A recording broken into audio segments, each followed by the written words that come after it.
Shalom, Legulam, Shalom, Elekem, Beshem Hamashiach, salam sejahtera di dalam nama Tuhan kita Yesus Kristus.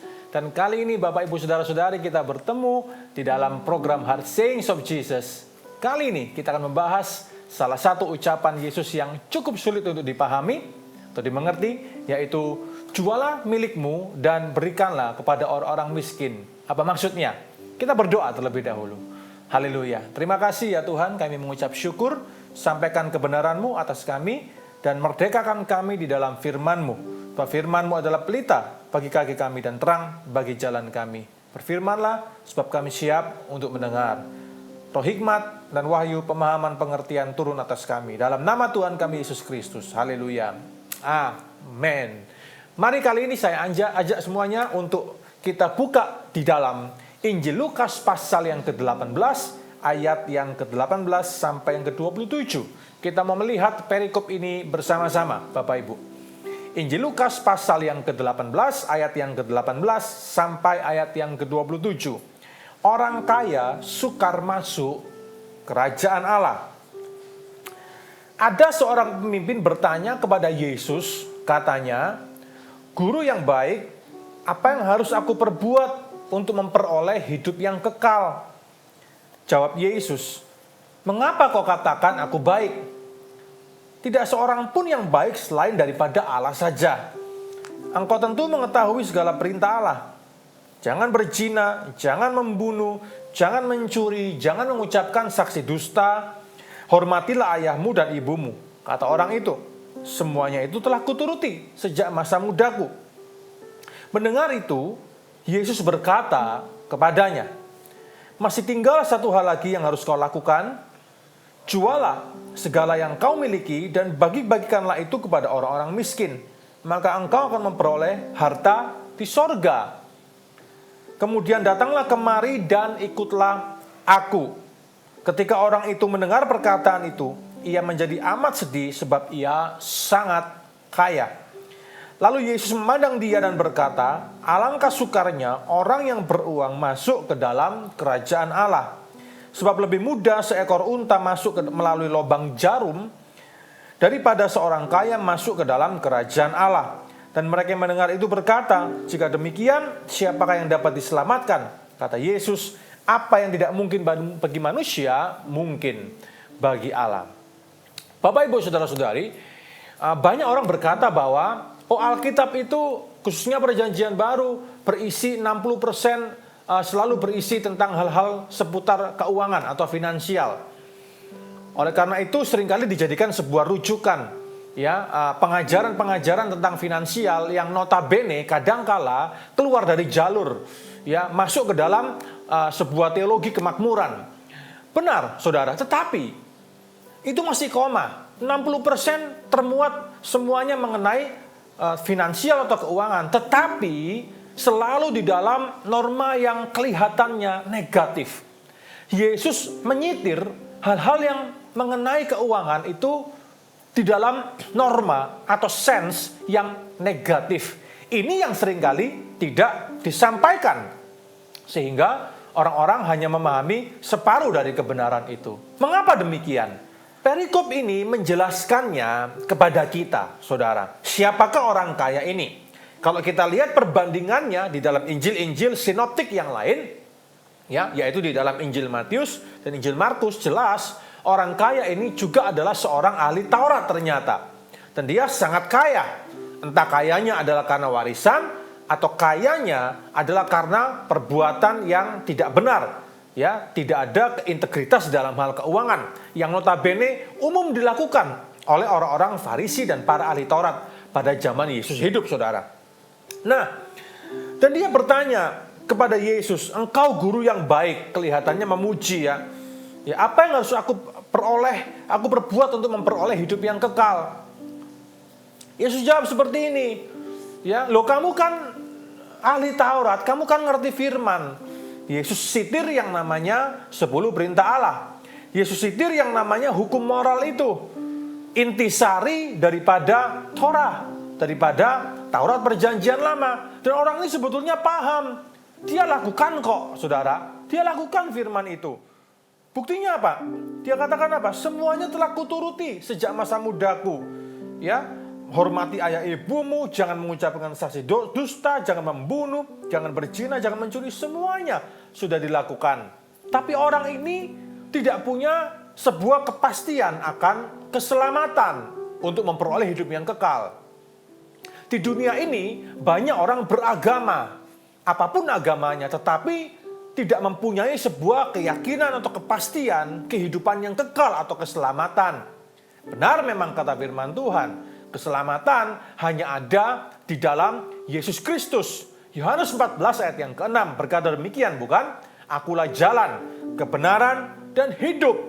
Tidak ada siapapun juga, tidak ada yang bisa sampai kepada Bapa kalau tidak melalui aku. I am the way, the truth, and the life. Ya, no one comes to the Father but by me, kata Yesus. Nah, saudara, anak muda ini telah melakukan semuanya. Dia telah melaksanakan semua kewajiban-kewajiban agamanya. Mari saya beritahu buat Bapak, Ibu, Saudara-saudari yang menyaksikan program ini, bahwa semua kegiatan-kegiatan agamawimu tidak bisa menyelamatkan engkau. Semua amalmu, semua kebaikan-kebaikanmu tidak bisa menyelamatkanmu. Kita memang harus jadi orang baik. Itu adalah panggilan kita untuk menjadi orang baik. Terutama bagi sesama kita, bagi semua orang. Kita harus menjadi orang baik di dalam moral. Kita harus menjadi orang baik juga di dalam perbuatan. Itu panggilan kita, Bapak, Ibu, Saudara-saudari. Tetapi berbicara mengenai keselamatan, perbuatan baik, amal, dan juga ibadah kita tidak bisa menjamin keselamatan jiwa kita. Dan Yesus menyitirnya, Yesus mengungkapkannya dengan terus terang, saudara. Di dalam Yohanes 14 ayat yang ke-6 itu. Ya, tidak ada satupun yang sampai kepada Bapa kalau tidak melalui aku, sebab akulah jalan yang lurus. Dan jalan yang lurus itulah yang dicari oleh banyak orang di dunia ini. Apakah agama itu? Saudara, agama adalah usaha manusia untuk mencapai Allah. Agama adalah usaha manusia untuk mencapai kekekalan. Dengan melaksanakan semua aturan-aturan di dalam ketentuan agama, manusia berusaha untuk mencapai sorga. Manusia merasa bahwa dengan melaksanakan semuanya itu, maka dia akan diselamatkan. Tetapi semakin semua ritual-ritual dan akidah-akidah keagamaan kita lakukan, seringkali malah jiwa kita tambah merasa kosong, bukan? Itulah bukti bahwa di dalam Yesus Kristus, kekristenan itu bukan agama. Ya, karena kekristenan adalah bicara mengenai hak prerogatif Allah, Allah yang berinisiatif untuk menggapai manusia. Bukan manusia yang menggapai Allah, tetapi Allah lah yang menggapai manusia. Allah ingin menormalkan, Allah ingin membangun kembali, mereformasi hubungan antara Allah dan manusia. Menjalin kembali hubungan itu. Inilah perbedaan antara agama dan kekristenan. Oleh karena itu hari ini, mari kita bertanya kepada diri kita sendiri hari ini. Apakah semua ritual-ritual keagamaan yang sedang aku jalani, pelayanan bahkan, atau apapun juga, semuanya yang sedang aku jalani ini membuat aku semakin damai, memiliki kepastian akan kehidupan kekal, ataukah semakin membuat aku serasa kosong dan tidak bisa untuk menggapai surga? Saudara, kekristenan bicara mengenai hubungan antara Allah dan manusia. Hari ini mari kita beranjak lebih daripada sekedar aturan-aturan agama, ketentuan-ketentuan, prosedur-prosedur keagamaan yang seringkali kita telah lakukan, masuk kepada sebuah hubungan yang intim dengan Allah. Orang muda ini, ahli Taurat ini bertanya, semua sudah kulakukan, termasuk apa yang kau katakan barusan, 10 perintah Allah. Itulah nafas bagi orang-orang Yahudi waktu itu. Semua sudah aku lakukan. Mendengar hal itu, Yesus berkata kepadanya, masih tinggal satu yang belum. Dan Yesus tahu, saudara, inilah yang menguasai hati anak muda ini. Inilah yang menguasai hati ahli Taurat ini. Saudara, ternyata ada satu bagian di dalam diri anak muda ini yang tidak bisa dia lepaskan. Dan inilah pusat dari hatinya, pusat dari kehidupannya. Yesus tahu dan Yesus tohok itu. Apakah itu? Ternyata harta kekayaannya. Saudara, ternyata orang muda ini di luarnya, ya, kelihatannya alim, ahli Taurat ini, pemuka agama ini, di luar kelihatannya alim, di luar kelihatannya penuh dengan bahasa-bahasa yang agamis, tetapi ternyata di dalamnya kotor banget. Di dalamnya ternyata yang menjadi Tuhan bukanlah Allah, tetapi uang. Yang menjadi Tuhan dalam dirinya bukanlah Allah, tetapi materi dan kesenangan duniawi. Dan ketika Yesus tohok itu, anak muda ini, ahli Taurat ini tidak bisa berkata apa-apa. Dia sangat sedih katanya. Perhatikan ini. Ya, masih tinggal satu yang harus kau lakukan. Apa itu? Jual yang kau miliki. Berikan kepada orang miskin. Saudara, mari lihat konteksnya. Kita lihat konteksnya. Saya tidak berkata bahwa kita harus jual semuanya, apa yang kita punya, bagi-bagikan kepada semua orang. Lalu kita hidup terlunta-lunta, kita hidup minta-minta, kita hidup dari belas kasih orang satu ke belas kasih orang yang lain, ketok rumah orang satu, ketok rumah orang yang lain hanya untuk minta-minta nasi untuk kita makan mungkin. Saya tidak berkata sedemikian. Mari kita lihat konteksnya. Konteksnya adalah ketika Yesus menyatakan hal ini adalah untuk menyingkapkan kebenaran yang paling hakiki di dalam diri orang ini. Ternyata yang menguasai dirinya adalah roh cinta uang. Yang menguasai anak muda ini adalah uang, saudara. Bukankah kejadian anak muda ini, kondisi anak muda ini juga sama dan masih relevan sampai hari ini? Manusia di abad 21 ini, apalagi di abad 21 ini, Tuhannya adalah uang, saudara. Sama seperti anak muda ini. Karena dia sangat kaya katanya. Entah dia memiliki itu dari warisan atau mungkin beberapa tafsiran mengatakan dia dapatkan itu secara ilegal. Dia menyalahgunakan posisi keagamaannya. Dia menyalahgunakan pengetahuannya, keahliannya di dalam firman untuk mencari kepentingan bagi dirinya sendiri, mengumpulkan harta, memumpuk harta bagi dirinya sendiri dengan cara yang ilegal sekali lagi.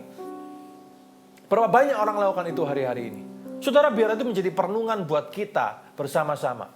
Bahwa semua yang kita lakukan atas nama agama, semua yang kita lakukan atas nama Tuhan, betul-betul hanyalah untuk Tuhan. Bukan untuk kita, tetapi kita atas namakan Tuhan. Itu ada di dalam hati. Orang tidak tahu. Hanya Tuhan yang tahu. Dan kita yang tahu. Biarlah itu menjadi perenungan kita bersama. Dan kalau ada bagian-bagian yang masih kita tidak sempurna, mari kita bertobat sama-sama. Kita datang kepada Tuhan, kita minta ampun. Supaya hati kita diluruskan kembali. Tidak seperti orang ahli Taurat ini, anak muda ini. Saudara. Lalu Yesus memandang dia dan berkata, ayat 24. Alangkah sukarnya orang yang beruang masuk ke dalam kerajaan Allah. Ya, alangkah sukarnya. Mengapa? Karena ternyata uang telah menjadi Tuhan atas orang ini. Hatinya, persepsi kehidupannya, semuanya telah dikuasai oleh uang, dan uang. Bangun tidur pagi, langsung mikir uang. Sepanjang hari, pikirnya uang. Malam sebelum tidur, uang terus. Uang, dan uang, dan uang, dan uang. Berapa banyak orang seperti itu hari ini? Bapak, Ibu, Saudara-saudari, berapa banyak orang seperti itu hari ini? Bangun pagi mikir uang, sepanjang hari uang yang dipikirin, sebelum tidur uang lagi. Mungkin mimpinya juga tentang uang. Besok bangun, mikir uang lagi. Semuanya hanya uang, dan uang. Dan ketika ditegur, mungkin orang ini berkata, ya, memang tanpa uang tidak bisa hidup. Ya, ada orang yang sombong. Ya memang kalau mau punya, kalau mau kaya harus begini caranya. Tidak kayak kamu, malah nyerang balik, saudara. Ada yang seperti itu loh. Tidak bisa lagi terima sebuah teguran atau nasihat yang baik. Tapi yang terjadi ketika yang ada di dalam persepsinya, dalam pikirannya hanyalah uang, dan uang melulu. Maka segala cara pun dilegalkan untuk mendapatkan uang. Apapun profesinya. Semua cara dilegalkan asalkan mendapatkan uang. Bapak, Ibu, saudara-saudari, mari kita koreksi hati kita. Mari kita koreksi diri kita. Apakah kita seperti itu ataukah kita masih ada dalam kondisi yang benar di mata Tuhan? Yesus berkata, alangkah sukarnya orang yang beruang masuk ke dalam kerajaan Allah. Dengan berkata seperti ini, dalam satu sisi yang lain, tidak berarti lalu kemalasan dan kemiskinan itu dilegalkan. Saudara, kita tidak pernah tahu. Takaran orang, setiap orang berbeda-beda. Ada orang yang dipercayai sedikit, ada orang dipercayai lumayan, ada orang dipercayai banyak. Intinya adalah kita tetap rajin, kita tidak boleh malas. Kita tetap melaksanakan yang menjadi bagian kita. Ada orang yang miskin, lalu merasa bahwa dalam kemiskinannya dia semakin rohani. Ini adalah ekstrem kiri, ekstrem kanan. Kita tidak boleh terjebak di dalam ekstrem kiri, ekstrem kanan. Dan merasa bahwa semakin miskin, semakin rohani. Siapa bilang, saudara? Kalau kemiskinan adalah buah dari kemalasan, kita harus bertobat dan sungguh-sungguh bertobat. Dan mulai kembali melakukan firman Allah untuk menjadi rajin kembali. Ya, firman Allah juga berkata, bukan? Dalam kitab Amsal pasal yang ke-6 ayat yang ke-6, hai pemalas, pergi kepada semut, belajar dari lakunya, jadilah bijak. Semut bekerja, tidak malas. Jadi manusia kalau malas kalah sama semut. Itu maksud Alkitab, saudara. Itu teguran buat saudara dan saya. Tapi apapun keadaan kita hari ini, entah kita punya atau kurang punya atau tidak punya, saudara, kita tidak bisa tahu.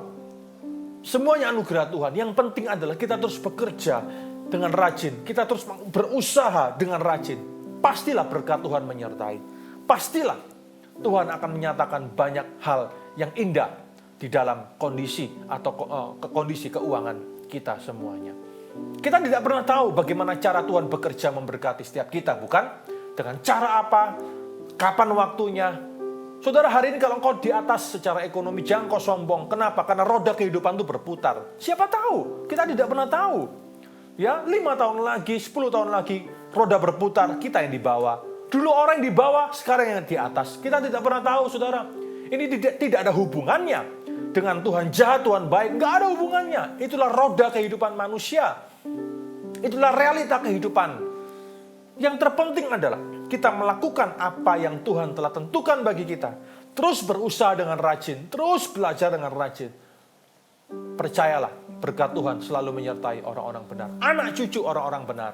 Tidak pernah minta-minta roti untuk makan. Asal orang benar itu rajin.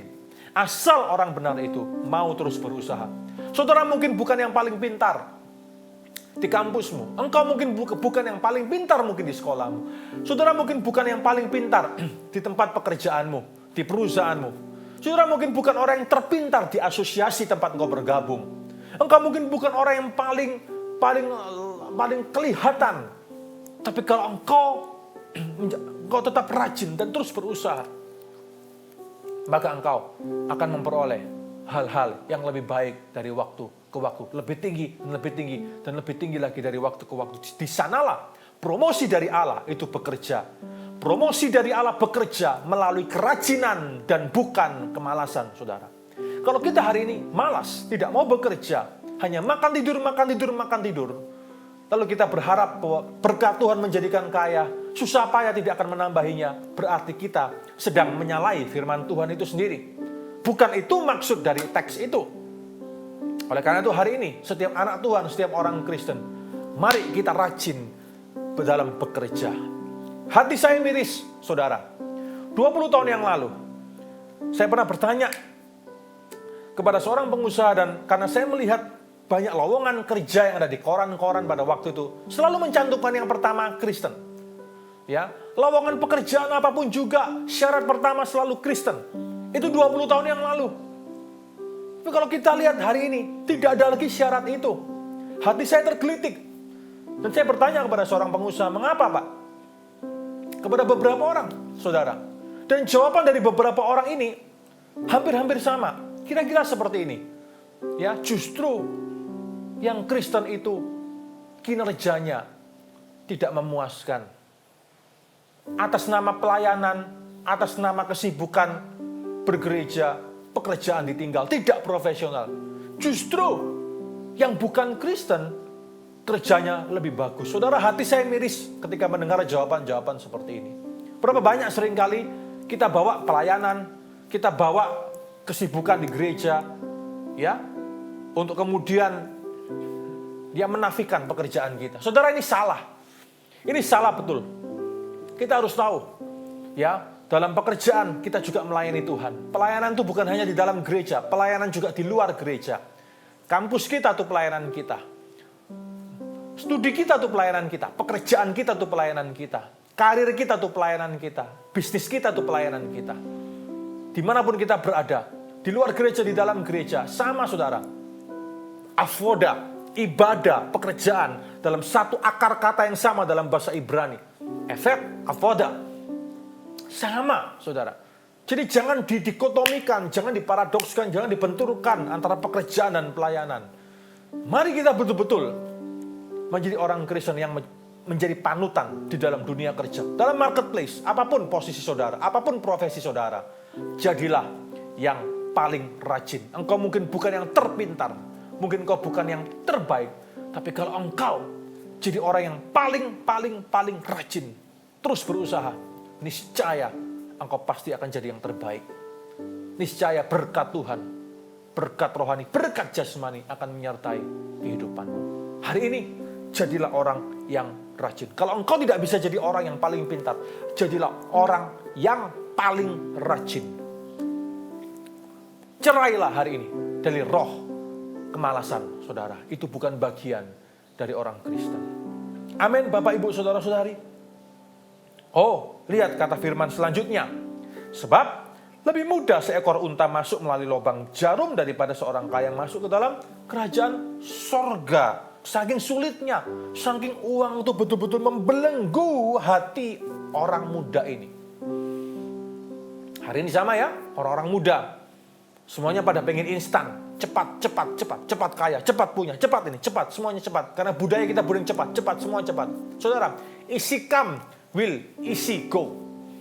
Ada hal-hal yang memang harus cepat, tetapi hal-hal yang paling indah dalam hidup ini selalu datang penuh dengan pergumulan dan waktu. Tidak segala hal harus terjadi dengan cepat. Ada yang harus cepat, ada yang butuh waktu.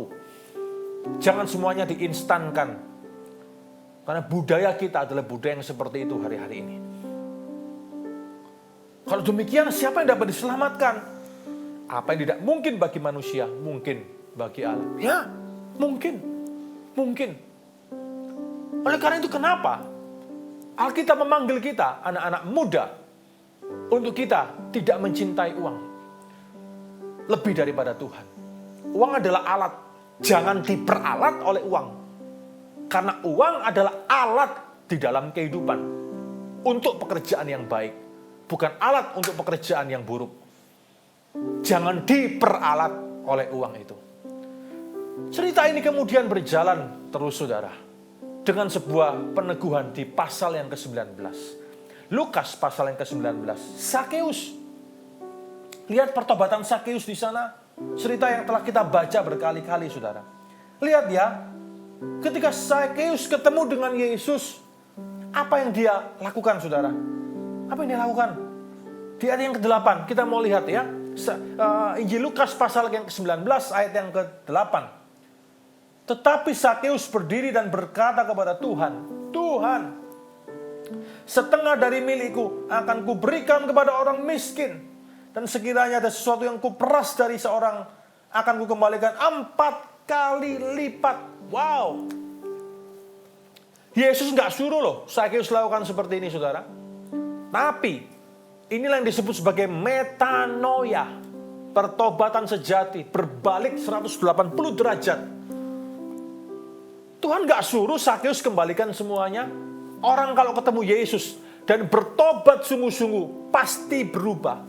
Pasti mengambil sebuah keputusan yang benar. Bapak, Ibu, saudara-saudari, perhatikan ini baik-baik. Bahwa pertobatan tidak menafikan tanggung jawab. Catat ini, saudara. Hikmat ini. Pertobatan tidak menafikan tanggung jawab.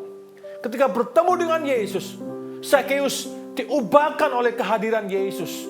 Dalam pertobatannya, dia membuat sebuah komitmen karena dia tahu apa artinya tanggung jawab dalam kehidupan.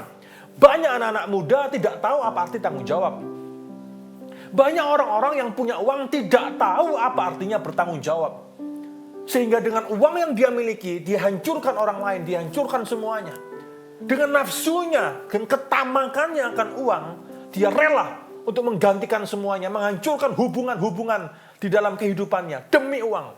Siapapun dia, saudara. Bapak, Ibu, saudara-saudara, lihat di sini. Ketemu Yesus langsung berubah. Sakeus ngerti artinya tanggung jawab. Dia bilang apa? Tuhan, separuh dari milikku aku serahkan kepada orang-orang miskin. Itu perubahan 180 derajat, saudara. Metanoia. Semua kaget lihat pertobatan Sakeus. Ini betul-betul namanya pertobatan. Pertobatan itu seperti itu. Tidak ada pertobatan cicilan. Tidak ada pertobatan yang ketengan. Tidak ada pertobatan yang sistemnya cicilan, saudara. Grosiran. Nggak ada. Sedikit-sedikit, sedikit-sedikit, sedikit-sedikit. Ya. Kalau dulu berzina 1 bulan, 30 hari, berzina terus setiap hari. Aku bertobat. Ya, sekarang 15 hari aja deh. 15 harinya enggak. Saudara, itu bukan pertobatan. Itu mempermainkan Tuhan. Pertobatan itu langsung. Karena betul-betul ketemu dengan Yesus. Separuh dari milikku, kuserahkan kepada orang miskin. Dan Tuhan, kalau ada yang kuperas dari seseorang, tak kembalikan 4 kali lipat. Itu sudah dengan bunganya dikembalikan semua, saudara. 4 kali lipat itu bukan 4% loh ya. 4 kali lipat itu 400%. Bayangkan, saudara. Betapa hebat pertobatannya Sakeus ini. Orang kalau ketemu Yesus betul-betul berubah. Pasti metanoia, pasti pertobatannya sungguh-sungguh. Hari ini, mari kita jadi seperti Sakeus. Jangan jadi seperti anak muda ahli Taurat yang kaya ini. Jadi seperti Sakeus. Bertobat sungguh-sungguh. Kembali kepada Tuhan. Selesaikan tanggung jawab saudara. Karena pertobatan tidak menafikan tanggung jawab. Hari ini, apa kesalahan yang dahulu pernah engkau perbuat? Hari ini kau sudah bertobat. Puji Tuhan, terima Yesus, hidup baru, puji Tuhan. Tapi mungkin ada buah-buah kesalahanmu dulu yang itu mungkin merugikan orang lain. Bapak, Ibu, saudara-saudari, berdoa kepada Tuhan, minta hikmat, minta jalan, minta cara dari Tuhan. Waktu yang tepat, waktu yang terbaik. Bagaimana engkau bisa mengembalikan kepada orang yang pernah kau rugikan itu, saudara. Karena mungkin orang itu tidak tahu engkau bertobat, tapi yang dia tahu adalah masih kepahitan mungkin dengan saudara hari ini. Mungkin dia tahu bahwa saudara adalah orang Kristen dan berkata bahwa dan hari ini mungkin orang itu sedang kepahitan dengan gereja, kepahitan dengan Yesus oleh karena perbuatan kita dahulu.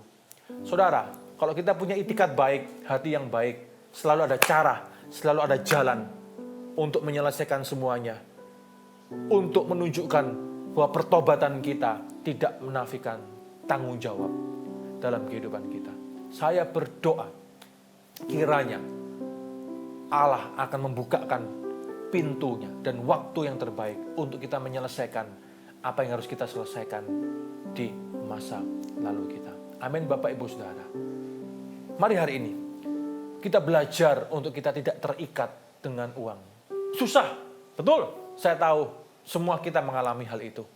Tapi mari kita belajar untuk kita tidak terikat, diperalat dan diperbudak oleh uang. Mari kita sadar bahwa semuanya datang dari Allah. Semuanya akan kembali kepada Allah. Jangan hold seperti ini, jangan pegang begini. Tapi dengan uang, biar tangan kita selalu begini, saudara. Allah memberi, Allah mengambil. Semuanya hanya alat selama kita hidup di dunia ini. Biar hati kita selalu melekat kepada Yesus. Lebih daripada hati kita melekat kepada uang. Inilah posisi hati kita. Di hadapan Tuhan, di hadapan sesama. Mari kita berdoa bersama-sama. Haleluya. Tuhan Yesus, hamba berdoa, biarlah hati kami tidak terikat dengan uang, kami tidak diperbudak dan diperalat oleh uang, tapi biarlah posisi hati kami selalu terbuka kepadamu. Kami menjadi orang-orang yang murah hati. Kalau ada kesalahan-kesalahan di masa lalu kami yang merugikan orang lain, Tuhan buka jalan, Tuhan tolong. Buka jalan tepat pada waktunya dengan hikmat-Mu, dengan cara-Mu Tuhan. Supaya kami bisa menyelesaikan tanggung jawab kami di dalam pertobatan kami. Supaya nama-Mu dipermuliakan. Supaya Engkau diagungkan dan kami tidak jadi batu sandungan bagi orang lain. Karena kami tahu bahwa pertobatan tidak menafikan tanggung jawab. Terima kasih ya Tuhan. Kami disegarkan, kami dibukakan kebenaran firman-Mu. Ubahkan kami sesuai dengan kebenaran firman-Mu. Terima kasih. Dalam nama Tuhan kami, Yesus Kristus, kami berdoa. Haleluya. Amin. Damai sejahtera bagi kita semuanya. Mari kita jadi pelaku-pelaku dari kebenaran firman Tuhan. Shalom Aleichem Beshem Hamashiach. God bless you.